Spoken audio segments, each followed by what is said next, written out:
Welcome to Strictly Speaking. I'm Bimbo Oloyede. My guest today is a broadcaster, a media analyst, a radio anchor, and a broadcast administrator.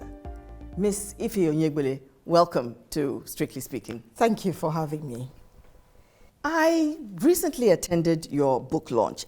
We all had one question on our lips, which happens to be the question of your book. How did we get here? Mm-hmm. Well, I've got to throw that question back to you and why you wrote the book. It stemmed from the fact that each time, wherever I go to, I listen to radio, I watch television, I listen to people speak, especially broadcasters. Of course, that's where I operate. And I hear quite a number of things that these people say. The question I ask myself is, how did we get here? How did they find themselves right there in the studio? How did you find yourself behind the microphone? People need to understand that it's beyond having a pretty face, beyond having a good voice.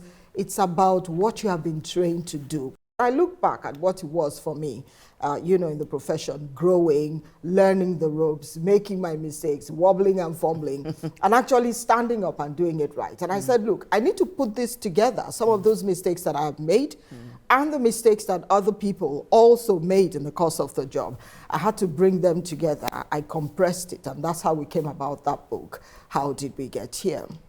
There was a statement that you made in that book referring specifically to presentation. I think really most of the book is about presenters.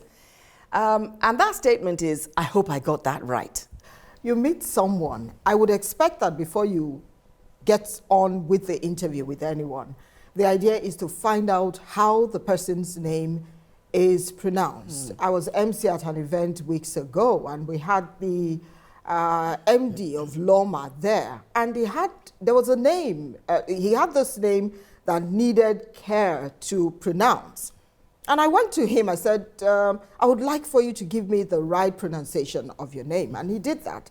So I think that's what other people need to do. But what you hear is that they make blunders, they mess up the name, and right there, during the interview, you're saying, I hope I got that right. Years ago when I was GM of a radio station in Port Harcourt, someone's name was mispronounced during the news. You wouldn't believe that the man drove to the studio and said, who read the news? I need to see that person.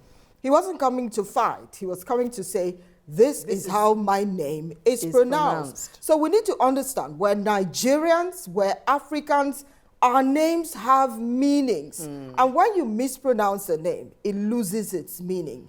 But Ify, why do you think that many of our broadcasters and announcers and presenters, why is it that they don't seem to think that pronunciation is a priority? Who do you have at the helm of, those departments? You need to have professionals. What you can do is to get professionals, the older generation as it is, have them come in from time to time so that they can take them through it. But that never happens. You need to go through training. It doesn't mean you're going to be trained to not be yourself. In fact, you're going to be trained to be yourself. To be the best version of yourself. Bring in your own creativity and show your skills. But the idea is you learn what is expected of you from point to point. What do you have to say about accents? Because it seems that we are sacrificing knowledge, information, even style, all because of accents. When I was growing on the job, there was a particular radio station where I worked, and they would give you a CD, it was a cassette at that time, to say, go and listen to this. Okay. This is how you should sound. And I think people grew into it. And I used to say to them, you don't have to lose who you are, lose your originality because you want to speak in some kind of funny accent. And what you hear today is people are talking. They start out talking with the American English. You now begin to hear the Canadian English. You don't even know who you are, exactly what it is that you're doing. If you look at the African language, it is tonal. So many of our languages are tonal. Yeah, absolutely. And you hear it when the people talk. I'm not talking about the dialectal inflection that creeps in when people talk. Of course, it's natural because of their mother tongue.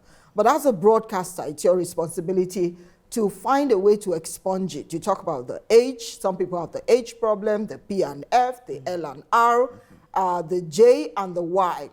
But we need to understand that if you elect to do the job as a broadcast journalist, it's your responsibility to say, look, I want to deal with this. You have to speak well, pronounce your words correctly, which is what I tell people when we get to train them. Be so clear that the listener or the viewer hears you and understand what it is that you're saying. For those who know, they will see you as fake, and I always advise against it.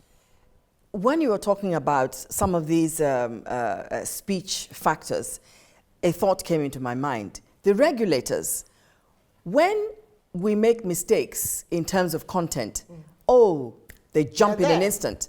But when presentation is suspicious and language is suspect and pronunciation is suspect, they keep silent. It still boils down to the fact that how many of them are professionally trained to also look out for these things. All they're thinking about is, you have said what you're not supposed to say. The regulators are just interested in how much it is they're going to make when they find your station for going against what it is they have in that book that they have. But I think they should also think about employing people who are professionals in this aspect that we're talking about. So they're also listening. Because when you look at it, there's so much going on. And the children, I grew up listening to some of you and those in your brigade of the job.